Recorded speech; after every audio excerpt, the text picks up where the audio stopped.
মসজিদ। এই দেখেন লোকগুলি যাইতেছে এ থেকে এখানে মসজিদ। এটা হচ্ছে ওভার ব্রিজ, এটা ব্রিজ করা হচ্ছে এখানে। এই আশা করি দেখতে পাচ্ছেন সবাই এই যে প্রাইভেট কার যেতেছে দেখেন যাচ্ছে এখন মসজিদে যাচ্ছে। রুটটা আমি দেখাই নিয়ে আসি, যারা আসতে চান কিশোরগঞ্জ পাগলা মসজিদে কীভাবে আসবেন। এক কথায় ভৈরব থেকে আসবেন, ভৈরব থেকে আসবেন আপনারা কিশোরগঞ্জ জলকানার মোড়, জলকানার মোড় থেকে বললে পাগলা মসজিদ, ওইটা শহরে ঢুকছে রাস্তা, কিশোরগঞ্জে ঢুকছে।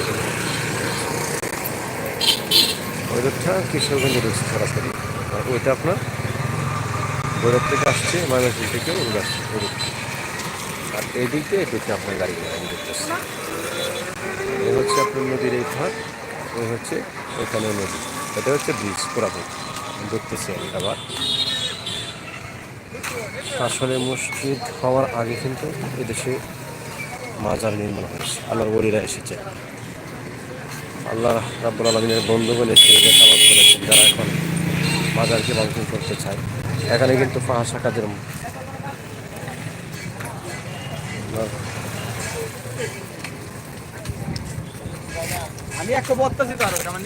বাজারে অপকর্ম হয়, সেই অপকর্মগুলি বন্ধ করা হয়, কিন্তু কোনো ওলি আল্লাহর মাজারের ক্ষেত্রে টাচ করা না হয়, সেই বিষয়টি লক্ষ্য করার জন্য আজকে এই লাইভে আসা। খুব বারাক্রান্ত হৃদয় নিয়ে ওই যে মসজিদে লোক দেখতেছে, মসজিদে যাচ্ছে আমাদের দেখতে পাচ্ছেন, বলে বলে যাচ্ছে। আবারও আসলাম, এই হয়ে সেই পাগলা মসজিদ। দেখেন মসজিদ আবার পাগলা হয় কেন? যে পাগলা ছিল ওনার নামে মসজিদ হয়েছে।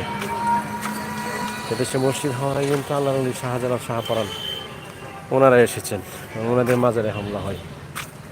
আসলে ওলি আল্লাহর প্রেমিক এখনো বেঁচে আছে, আমরা ওলি আল্লাহর পক্ষে থাকবো, দাঙ্গা হাঙ্গামার সাথে আমরা নাই। আর আল্লাহ তো বলে দিয়েছেন হাদিসে কুরসির ভিতরে, মান আদানি ওয়ালিয়ান ফাকাদ আযানতুহু বিল হারবি। ওলি আল্লাহর বিরোধিতা যারা করে, আল্লাহ তো তোমরা যুদ্ধের জন্য, আমি আল্লাহ তোমাদের সাথে যুদ্ধ করলাম। সুবহানাল্লাহ, কত বড় মহিলা। শুক্রবারে কিন্তু যে পর্যন্ত জায়গা আমি দেখলাম এবং ঘুরাইলাম, এই জায়গাগুলিতে কিন্তু পা পালানির জায়গা থাকে না। এখানে একটু দেখানোর চেষ্টা করবো ভিতরের অংশগুলো, পাগলা মসজিদের ভিতরের যে জায়গাটা আছে, যেখানে মানুষ নামাজ পড়ে, যেখানে নামাজ পড়ে ভিতরের সেই অংশটা একটু দেখানোর চেষ্টা করছি। এটা হচ্ছে মূল মসজিদ। এখানে ভিতরে দেখতে পাচ্ছেন আপনারা মুসল্লিগণ ঢুকতেছে নামাজ আদায় করার জন্য। ওই দেখেন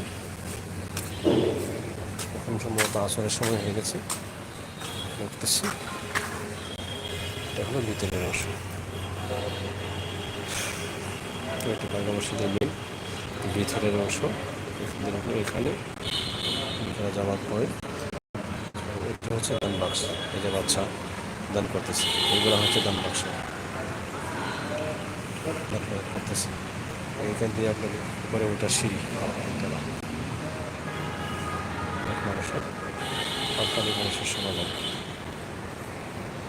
আসলে বুঝতেই পারছেন যে কী অবস্থা, আল্লাহ অলিগণ কী বলছিলেন, সেই পালন কী করেছেন। যে গ্লাস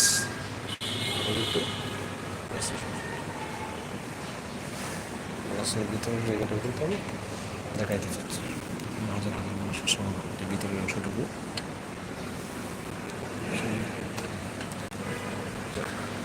আল্লাহ রাব্বুল আলামিন যেন আমাদের সকলকে হেফাজত করেন, সুস্থ রাখেন। আসসালামু